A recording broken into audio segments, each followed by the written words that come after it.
The next area of contention I see troubling people is more of an internal one. This comes in the form of confusing short-term self-protection thinking with long-term self-protection thinking. This problem is closely related to the bigger world issue of confusing what is with what should be. I like to get across my view on this mental aspect of self-protection training early on. Despite my strong support of open-mindedness in martial arts defined by my approach to cross-training, there are certain constants I observe and use as my guide. Short-term self-protection deals with the realities of modern-day violence. It does not judge from a moral perspective, even though the very act of applying self-protection tactics is a judgment call in its own right. It's a clinical approach to preserving the life and well-being of an individual or individuals from interpersonal violence. The main motive is to avoid or limit injury to those who have been targeted by someone who intends to inflict physical harm. Efficiency and legality should be the strong guiding principles in the selection of strategies and tactics.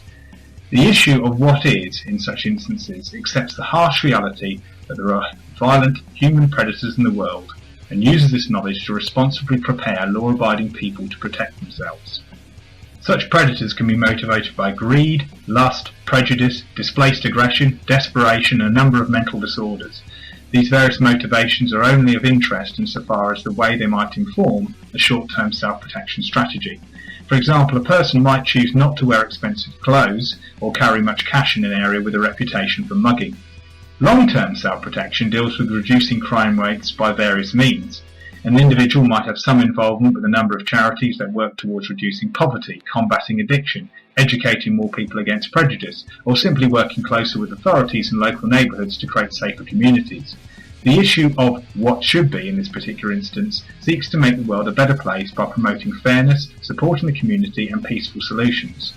Knowledge on the various types of crime is of interest to better tackle their causes at the root and to create environments that don't foster such violent criminality. Both approaches can, and I would argue should, be tackled in harmony. Long term will produce the best results and handles a much bigger picture. However, short term always pushes out long term, just as hard skills always push out soft skills. Dealing with a crisis, especially one that involves interpersonal violence, requires immediate, fast-working solutions. Everything else at that time is obsolete. All your pre-fight personal security has either failed you or been discarded once a physical fight is upon you. As to your plans for a safer and more peaceful neighbourhood, they will either have to be put on hold or you have to hope that your martyrdom will make a difference and will be worth the grief of your loved ones.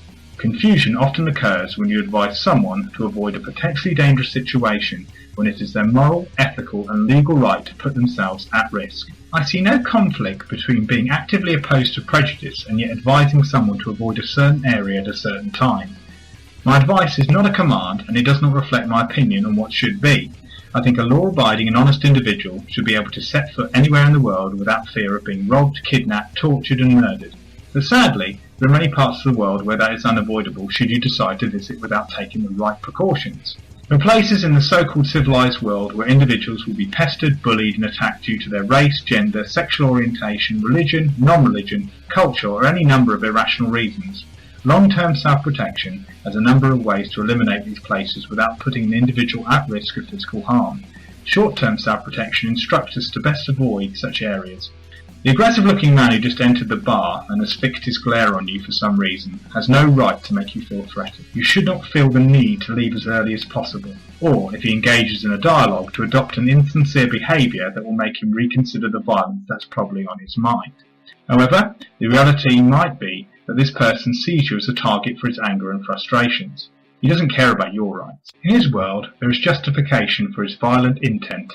You and your kind are responsible for his misery and anger, and your actions will either further reinforce this justification or allow him another justification for not being violent. In the long term, you can push for more bars, pubs and restaurants to be part of a community-based watch scheme that creates a safer environment for patrons.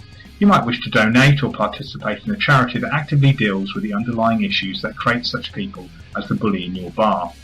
However, in the short term, you need to be looking to best avoid such individuals in these particular circumstances.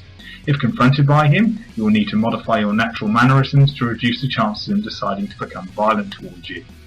This might be through passivity of some kind, deception, or assertion. If his behaviour indicates that violence is unavoidable, you need to be prepared to act decisively and effectively in order to efficiently remove this immediate threat with minimal repercussions.